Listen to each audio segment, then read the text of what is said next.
So let's go back to the time when you were doing the engineering stuff and you started to get your break. How did you go from engineer to producer?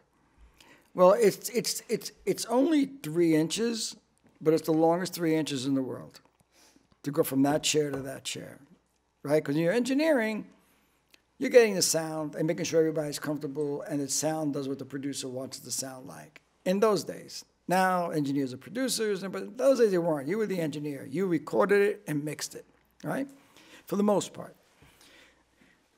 So, first of all, being a red-blooded Italian from Brooklyn, I said, how can I make some money doing this? You know, and I knew producers got 3 points, which was 25 cents on a record at the time.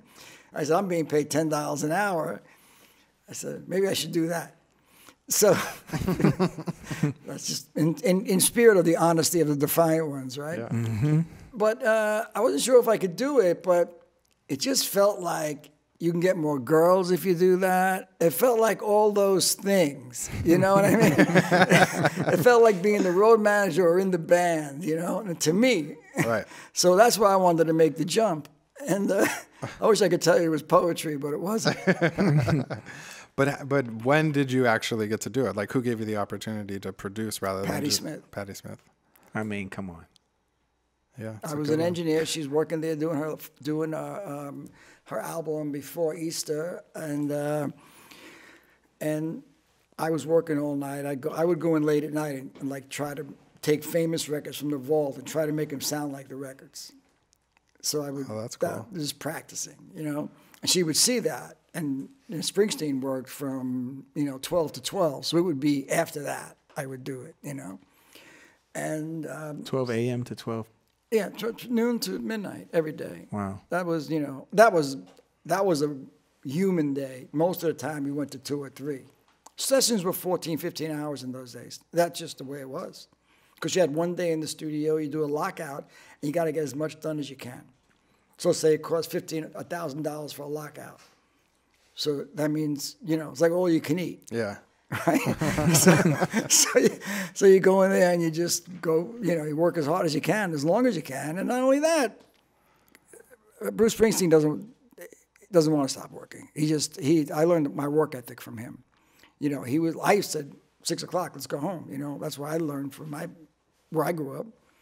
He was, we don't leave till it's right. And he meant it. So Patti gave me my first shot producing, really. It was Patti. She just, I don't know, man.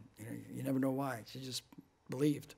It's like that instinct you have with people. She had similar. Yeah, that's what I'm saying. But it's yeah. She just thought I could do it, and it worked out. It worked out great. Patti's an extraordinary. See, those 4 years, I did 6 albums. I did 3 with John Lennon, 2 with Bruce Springsteen, and 1 with Patti Smith. So when you make an album, right? You're with people every day. So I was with one of those 3 people every day for 4.5 to 5 years. It's the best school ever. That was my college education. It was from 19 to 24, right about that. And I spent every day with them. And it took me from a person who was culturally challenged, not sophisticated, no taste, no talent, no education, no anything, to like, okay, I get the way the world works. So I started seeing it through their eyes. And in a lot of ways, the 3 of them do have a common ground. And when I came out of that, I was a different person than when I went into it. As far as everything, taste, culture, music, it was a complete education.